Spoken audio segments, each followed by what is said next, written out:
thanks for popping by Meaning Fueled, where we take your problems of practice, your pops, and have a meaning-fueled discussion about where they come from and where we go from there.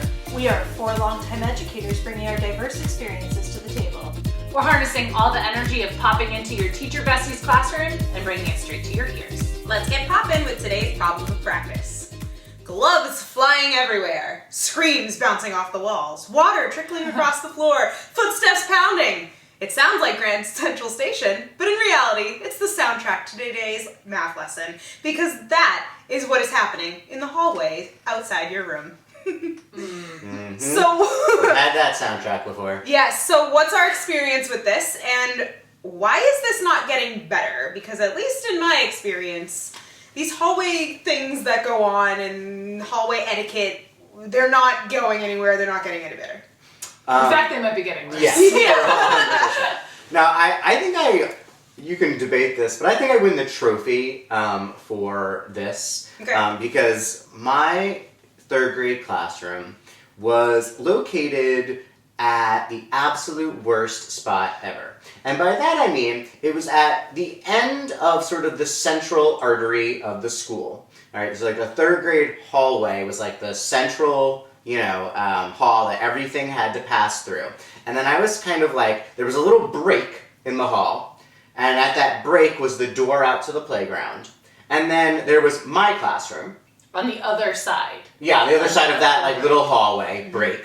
And then across from me was the entrance to the library. Mm-hmm. And next door to me was the science enrichment room, which was a special. And the art room was right next to that. And then when you went into the library, right to the left was Sarah. The nurse. The nurse. And then across from the nurse, the music room. Oh my gosh, that's right. I forgot. Yep. So you had all the specials around you. All the specials, wait. and the nurse's office, and the entrance to the playground, and, as specials, as we know, happens, like, sometimes they're scheduled back to back, so, like, one class is waiting in the hallway for, the other class to come out, so there were sometimes 2 classes waiting, one waiting to go into science, one waiting to go into the library, some other kid is coming down the hallway to try to get to the nurse, so all this is just, it's constant. Like, recess, we had, I will say, lucky enough to have at this school, like, morning recess and a lunch recess. So recess started as early as 10 a.m., so kids are heading out to recess, and, of course, that means that if,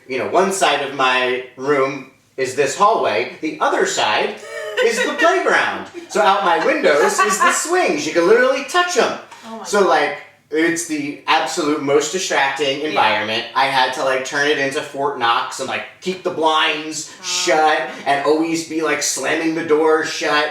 And, like, it was awful. And let me tell you, like, it was so awful that, like, kids don't always notice, how distracting all of this is. No, the kids in my classroom, like, were acutely aware of, like, how awful it was, and, like, sometimes kids would stick their heads out into the hallway and be like, hey, shut up out there! And, like, you can't even blame them, because, like, especially if, like, your desk was by the door, forget it. It was absolutely awful and nightmarish, and Why did they put your room there? Like, why was your room there? I think when that room was opened, it was, like, the extra 3rd grade. Oh, okay. And then, like, it's one of those, like... They went from, like, 3 sections to 4. To 4 sections, and then, like, I could have maybe moved into the other hall, but, like, who wants to... Nobody wants to do that. Move, like, 2 doors down? Is it really that much better? Like, it was that kind of thing. Gotcha, okay. My room is up on the 3rd floor, so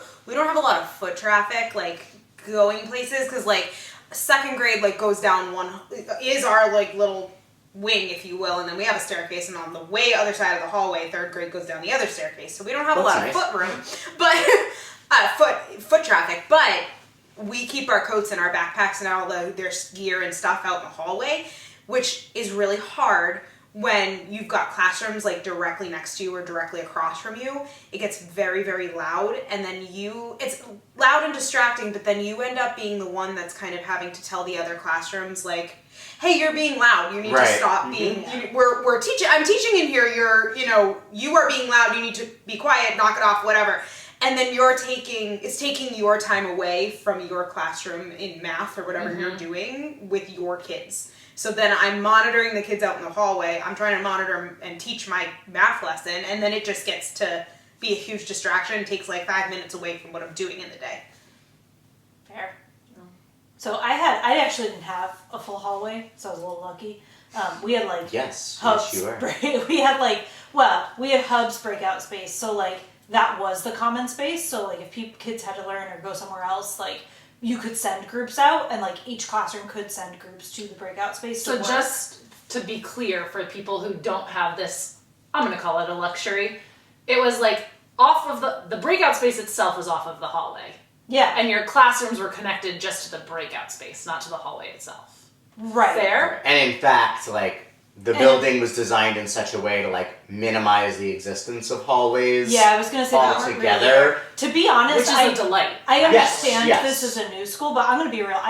My 4th and 5th grade had pods like this, where it was like This was like an old idea made new again. It was. I feel like. There were doors. We used to call them pods when I was growing up, but it was like doors go into your space, and that's like the 4th grade space. But then there's the open. Well, there used to be computer labs, but like open computer lab, right? Like because there were 6 computers that were in the common space, and then there were 3 classrooms off of that. Okay. So it was like, but you had to enter those doors to be in that grade level space. So you're similar to that. Yeah, and that was, and it is very nice. I will say there is like, we did have, we ended up making a makeshift like cool down corner, and we were able to give like visibility privacy, but noise wise is always the hard part because kids are working out there on different projects on different things. So like you could be giving a math test, and then your colleague sends groups out there for work on a project, and it's loud. And even though kids could try to be respectful, there's like a certain level of noisiness. But my favorite was that when we got the cool down corner, we were really excited. We got like grants and like all this stuff that kids could have.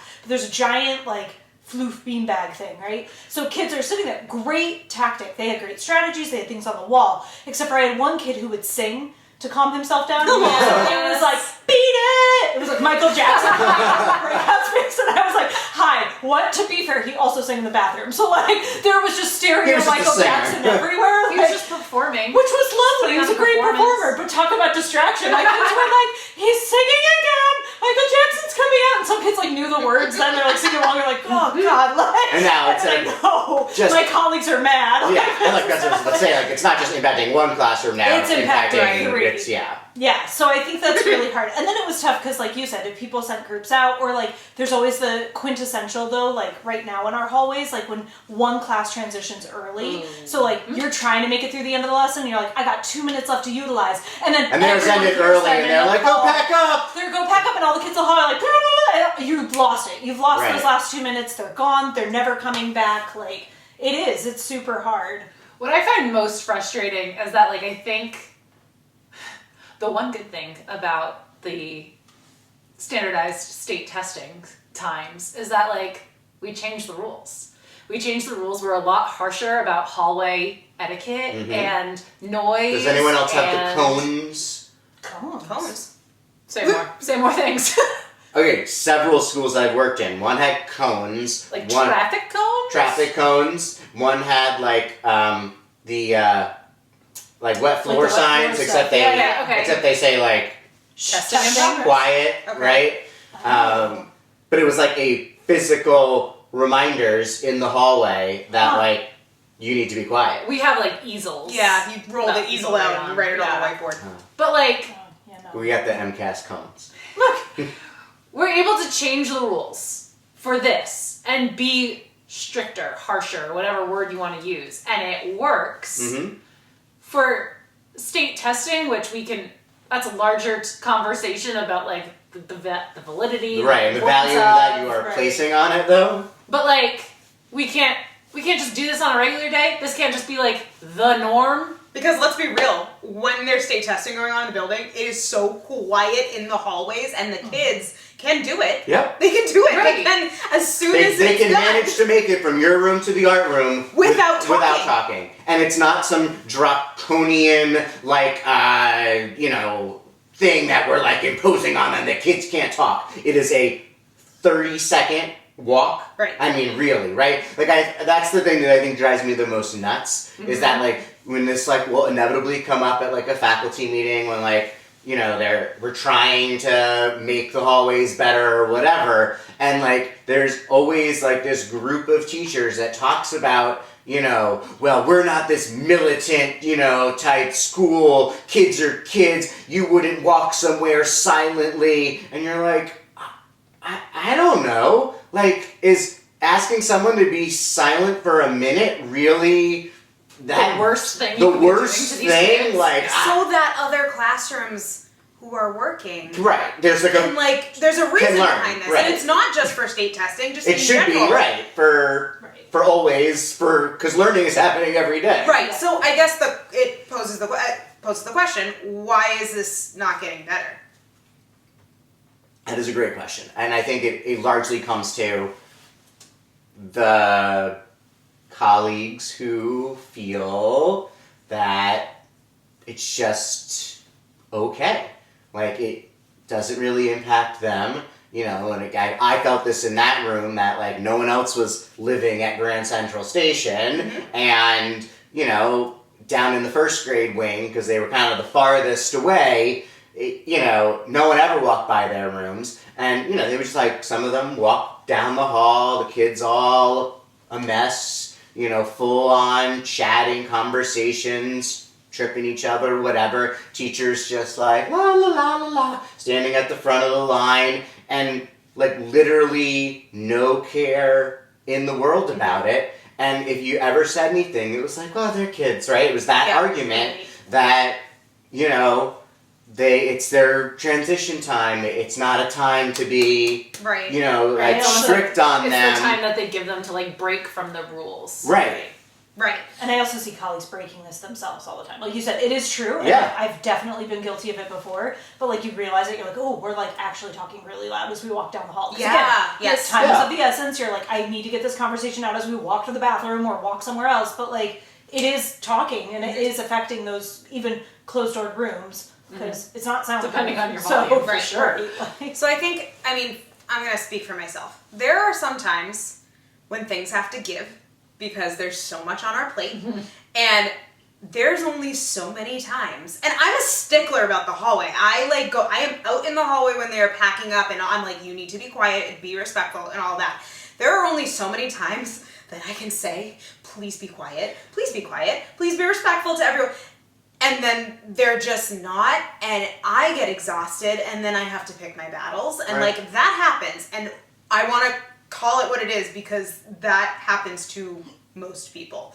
But, you know, I get exhausted with this, I would rather deal with a different behavior, and then they're loud in the hallway, and I'm like, well, that's not fair to anybody. My favorite is when I watch a teacher sing the hallway song, you know? I don't know the hallway song. I've been told there's a hallway song. Well, there's many. Okay. But it's like, you know, Our eyes whatever. are looking straight ahead. I'm standing straight and tall. Yep. My arms are hanging by my side. I'm ready for the hall. Yep. And then, I yeah. haven't done that in I had a no while. idea. Yeah, that's the one. Brand new to me. Middle schoolers should not But maybe they need one. The Maybe they funny, need one. the funny part is the teachers that will go through the effort of singing the song, and like the moment they walk through the threshold, hold them accountable for none of that. Right. And you're like, wait, why did we bother with the song? So you can say that you did have it? expectations. That you have expectations? Like, expectations don't work that way. That's not how it works. Well, and then you cycle that up when like Brianna's the only one in the hallway trying to hold kids accountable and then like is doing that for other classes. There's like a bigger problem here, and that falls on leadership. Yep. Leadership's not setting the right expectations or holding staff accountable or holding students accountable to meeting those expectations. And like, that's frustrating. Yep. If you're the person always trying, you're gonna like give up. That's Kinda like you literally how I said. feel. Right. Because like, Or you if just feel like why you- am I the only one who has to You care just about feel like a this? dick.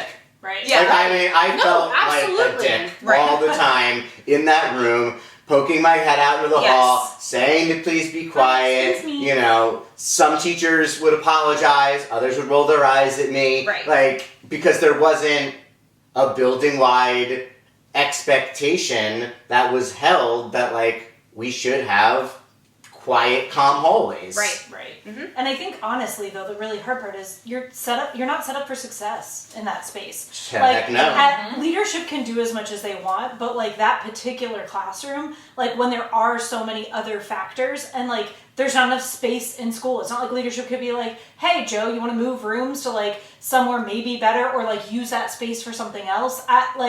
There's only so much you can do. So even in these new schools that are being built, it's packed to the brim. Like they're not leaving extra space, they're not leaving good design. It's really, really hard to figure out what the best way to do this is because there's always going to be hallways in schools sometimes, and how are you going to make that better? So there's a part of like school building design that's really hard to get past. So the real solution to this problem is like intentionally designing schools so that this does not become an issue.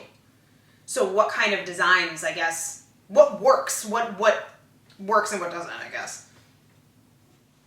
So I think Erin mentioned this before, like with her school being designed with these hubs, and since we were in the same district, when they then went to redesign the building I was in, they took inspiration from her school and, tried to even like take it to even the next level. So I was teaching 5th at the time, and, we were, again, regular classrooms in a regular hallway, and then, a year later, after this massive renovation rebuild, they had turned, our classrooms into classrooms off of this, like, shared hub space.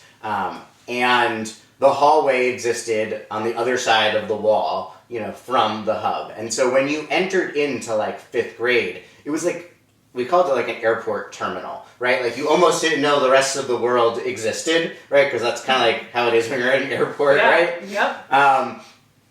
And I mean, it was great because it was like, you did have the challenges that Erin talked about with like people going into the common space, but you, for me, did not have the constant traffic. Right. You didn't have the adult conversations of people walking past in the hall, the classrooms transitioning. This was, the 5th grade we were self-contained, a part of the middle school, so like we were far from the 6th, 7th, 8th graders changing classes, on a different kind of bell schedule than our schedule. And so from a design standpoint, it was great. And the best part, and I think this is even better than Erin's, all right? Ooh. Was Erin's like cubbies were within her breakout space. Yes. Our lockers were outside of it in that actual hallway on the other side of the wall. Oh. And so even like Brianna's issue of like kids packing up, or one classroom lets the kids out a little bit earlier, and that's all very disruptive. Like that, if they did that, they were letting them out to this like, hallway on the other side of the wall of the breakout space. So Another classroom wouldn't necessarily hear that they were packing up because of that. So it was designed this way for all of the grades. Yep. So like the 6th grade had their own hub, 7th grade had theirs, and even for them, like with changing classes, which is like chaotic and awful in middle school. Erin works in middle school, and it's terrible. Like they only the physical distance was like, the classrooms were all right there. Yeah. We just kind of traded rooms. Again, it's a small school. Like there was, only one social studies, one science, one math, one ELA type of thing. But the design really worked to create an environment that was focused on learning. Yeah. And it was like when you enter into these hubs, like it is the learning space, and that allowed the other hallways, you could actually be a little bit looser, like people are kind of wanting to do, because they were detached from the learning spaces. That's nice. Because I even think like smaller than that, you're not getting a brand new school, just like the location of where children put their things. And I think this problem gets bigger the smaller the kids get, Yeah. which is funny because their stuff gets smaller too, but like they're more unwieldy about it. The kindergartners at my current school have lockers, and are lockers like appropriate for kindergartners to like manage? No, I have to help them every day, like open their lockers because like their little tiny fine motor skills aren't there yet.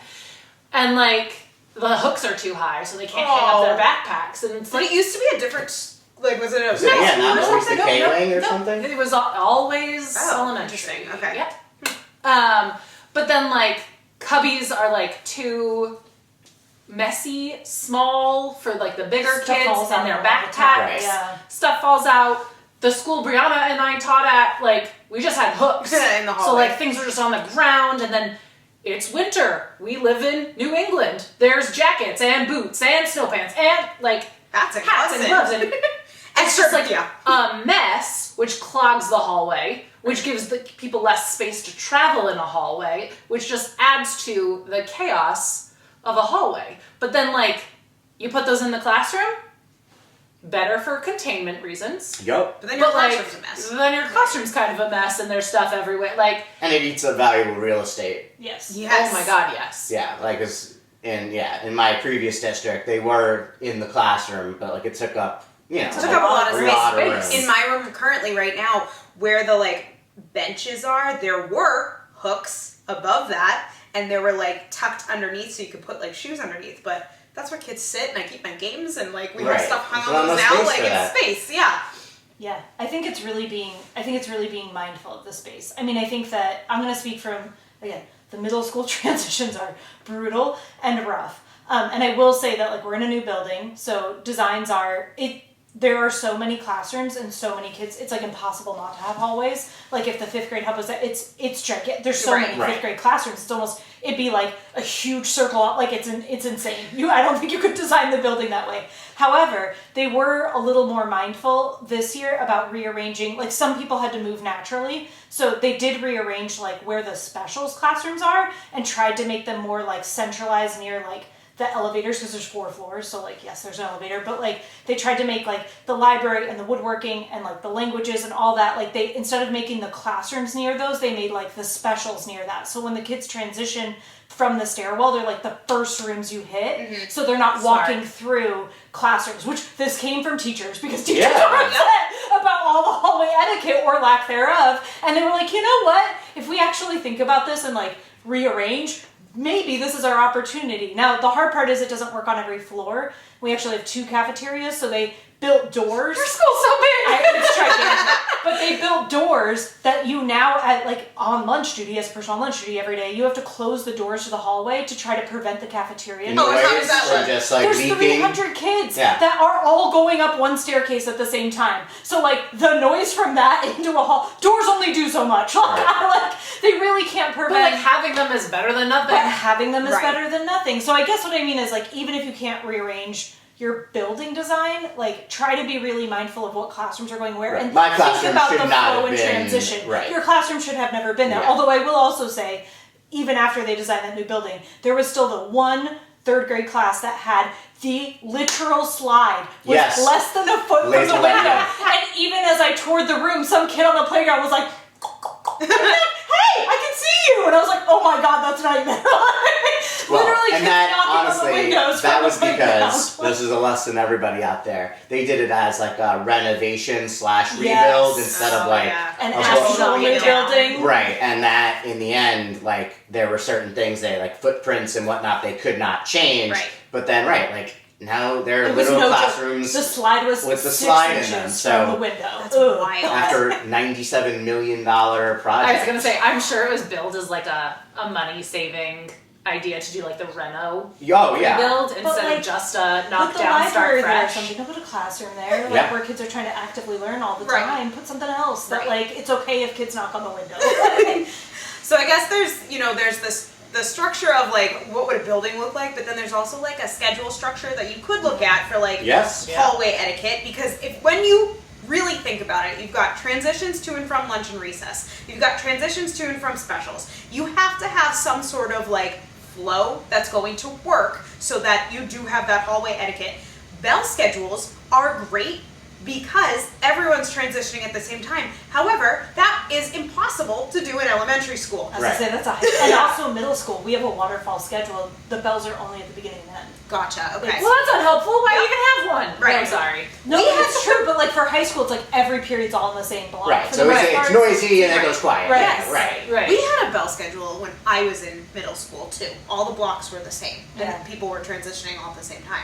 But it works better because then you're all in the hallway and nobody's really learning at that time, so it can be a little chaotic, and then it goes quiet, like you said. So I guess we can't always make such major like shifts to be proactive about this problem, but like what can we do that's in our control to help with these situations? And yeah, I think there's like definitely ways to think. Like, okay, like if that first grade, needs to go to recess, at X and X time, that they have to transition through the third grade space. Can that be when third grade goes to specials? Yeah. So that their lunch recess chaos with the gloves and coming in the door and is not happening while the math lesson is happening. Like, can we be thoughtful about schedule Right.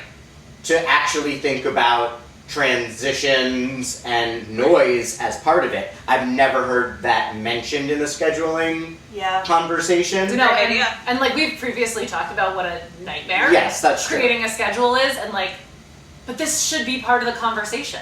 Yeah. Having like as minimal disruption as possible to learning should be part of the scheduling conversation. Except for and I don't as know we how talked it about is. before, transitions are like the last thing that goes into the schedule. Right, if they're And considered at all. It really I was should gonna be say. a driving force. And I'm gonna say, like, if you can't control the schedule and you can't control the building, like Joe said, if it's the first grade class and you're walking through the third grade hall, like the same way that like those first 6 weeks and beyond, if you reset and you have other stuff, like you practice classroom routines over and over and over again.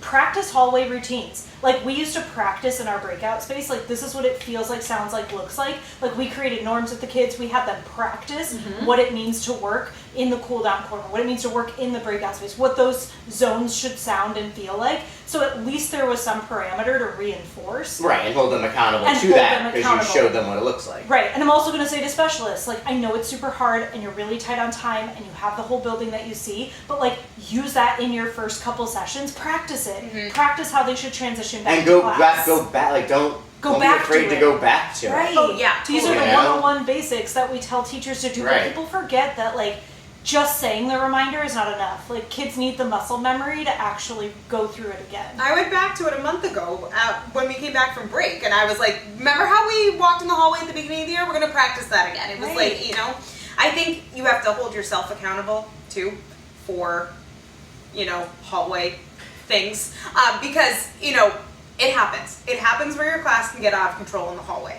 But apologizing to the people around you and being like, yeah, I'm so sorry. So sorry you were noisy walking by. I mean, Yes. that went a mile, for me, when someone at least acknowledged that they were disrupting my math lesson. Because there's a lot of people that don't, and that's frustrating. Or Strains I'm in the bad. relationships a little bit. It does, and Yes. I have to be the bad guy to be like, you are disrupting my whole class, and that teacher's either gone or sitting in their classroom and not acknowledging that their class is being disruptive in the hallway. It's frustrating, and then again, it's taking away from what I'm supposed to be doing with my kids. But being accountable for your class and accountable for yourself, like, I'm so sorry they were loud, like, we're gonna try again, let's bring them back into the classroom, we're gonna do it Make again. the kids accountable. Totally. The thing Michael Jackson, I was like, you need to go up to someone and be like, I'm so sorry, I had the urge to sing. I just came out in this moment, but at least acknowledging that, like, you impacted other people. Right. It's not fair that you are talking in the hallway right now when that class is trying to learn.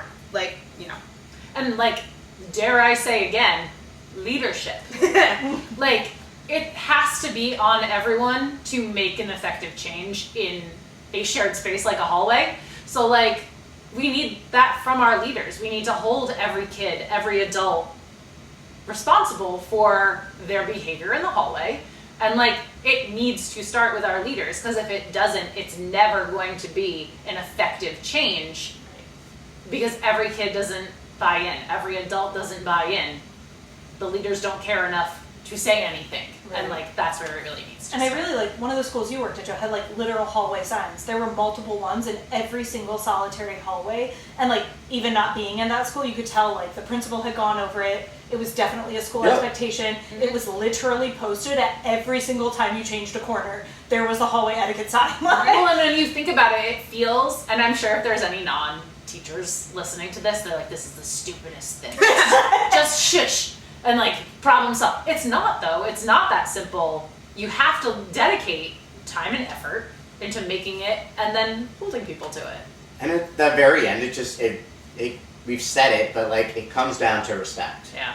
And are we willing to teach kids that like their needs and wants to chat, even if it is a need, like you said, it's a break and they're transitioning and whatever, like can't always supersede the needs of the community. Right. And the community at large needs you to be quiet and calm in the hallways so that learning isn't disrupted every 5 seconds by noise and we're not getting off task because we're shutting the door or shushing people in the hallway or, just distracted by it. Like, I think we've lost that, right, a little bit, that we're just so concerned about individualism that, like, we forget we're part of a collective. Yeah. And what we're trying to teach kids at school is you are part of a collective, and how do we show respect for that collective? It is sometimes by putting off our own needs and wants, right? Ever so slightly, not like unrealistically. Yeah. Again here, folks, we are talking about literally 60 seconds, 90 seconds usually max to go from the classroom to the gymnasium, right? That we can do that for others. And we're not suggesting that it needs to be like pin Pin drop drop silence. Nope. Right, it's Or not like like a fire drill or something. children They don't need to march or Right. And they don't need to like be 6 inch sent. distance from the person or something wacky. They don't Right. need to be sent to the principal when they No. like, talk in the hallway, but like reminding them of the expectation. Practicing as a class on their way to recess 2 or 3 times until like we're doing it great And now. if we're Great if job. we're late getting out to recess because it took Yeah. us 8 tries, then we were late getting out to recess, and maybe we'll do it better next time. Yep. Like the consequence Yep. doesn't need to be punitive. No. It just needs to be informative that they are little, they will make mistakes. You make mistakes as an adult in the same Yep. arena, but like just thinking about it. Just taking a minute to think about it. That's all we're asking. That's all we're looking for. For sure. Alright, well thank you for popping by Meaningfield today. Remember, we're here for you anytime. Our door is always open. You can visit our website at getmeaningfield.com for ideas and inspiration to bring to your classroom. Follow us at Get Meaningfield on Instagram, TikTok, Blue Sky, and Threads, and just Meaningfield on Facebook. You can share your own thoughts on how loud or quiet you like the hallways by commenting on any of our posts this week or by finding the full-length episode over on YouTube. And remember, you can send us your own problems of practice for us to discuss with a DM or at getmeaningfield@gmail.com.